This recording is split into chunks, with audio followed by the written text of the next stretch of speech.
সব পাপের বড় পাপ হচ্ছে মিথ্যা। একটা মিথ্যা বললে ওইটারে ঢাকতে আরো 10টা মিথ্যা বলা লাগে, ওইটারে গোজামিল দিতে আরো 30টা মিথ্যা বলা লাগে, কি লাগে না?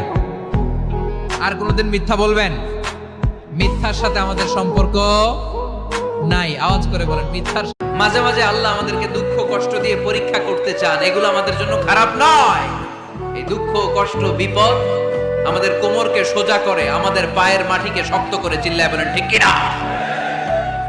প্রতিকূল পরিবেশে কিভাবে বাঁচতে হয়, এই দুঃখ কষ্ট আমাদের। অনেকে বলে নবীদের মধ্যে ইউসুফ আলাইহিস সালাম বেশি সুন্দর ছিল, কিন্তু আমার নবীর চেয়ে বেশি সুন্দর।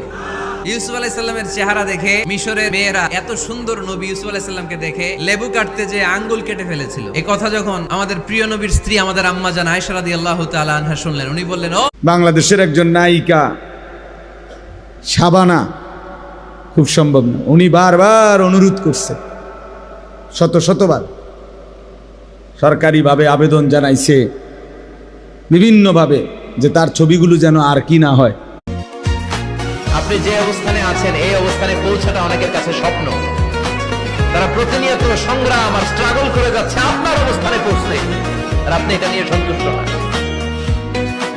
অন্যায় দেখলে, ভুল দেখলে এটা বলতে হবে, কারণ সাকিতু আনিল হাক্কি শাইতানুন আখরাস।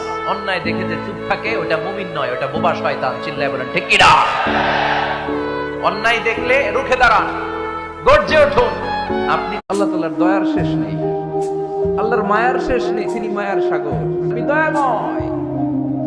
তোমরা রহমানকে চিনো না, রহমানকে জানো না। আমি মেহেরবান, আমি দয়ার সাগর, আমি মায়ার সাগর। আমার দয়ার কোনো শেষ নাই, কোনো সীমা নাই। মুসা আলাইহিস সালাম একবার বনি ইসরাইলের মাঝে আলোচনা করছিলেন। এক লোক বলে যে, ইয়া নবী, বর্তমান পৃথিবীতে সবচেয়ে বড় জ্ঞানী কে? তো মুসা আলাইহিস সালাম বলে ফেললেন, আমি সবচেয়ে বড় জ্ঞানী। আল্লাহ বলে, না মুসা, তুমি যে বলে ফেললে আমি সবচেয়ে বড় জ্ঞানী, তুমি তো সবচেয়ে বড় জ্ঞানী নও, তোমার চেয়ে বড় জ্ঞানী আছে। আমি আজকের মাহফিলে আল্লাহর নামে একটা কসম কেটে বলে যাই, ওয়াল্লাহি আল্লাহর কসম করে আমি আপনাদের বলছি, আপনার জীবনের এমন কোন নেক আমল যদি থাকে যে আমলটা শুধুমাত্র কেবলমাত্র আপনি আল্লাহকে খুশি করার জন্য করেছিলেন, ওই নেক আমলের ওসিলা দিয়ে দোয়া করতে দেরি হবে। দোয়া যায় নামাজ বিছিয়ে দাও, চোখের পানি ছেড়ে দাও, কেঁদে কেঁদে আল্লাহরে বলো, আল্লাহ আমি ছাড়া এই দুনিয়ায় তোমার কোনো গোলামের অভাব নাই, অনেক গোলাম আছে, কিন্তু তুমি ছাড়া মাওলা আমার আর কেউ নাই, তুমি ছাড়া কেউ আর। আপনি জীবনে যত দোয়া করবেন সব কবুল করে কে? কারণ আল্লাহর দরবারে না নাই, আছে শুধু হ্যাঁ। আল্লাহর দরবারে কি নাই? কি আছে? তাড়িয়ে দিতে তিনি জানেন না, ফিরিয়ে দিতে তিনি জানেন না। আমরা মাঝে মাঝে ফিরিয়ে দেই না।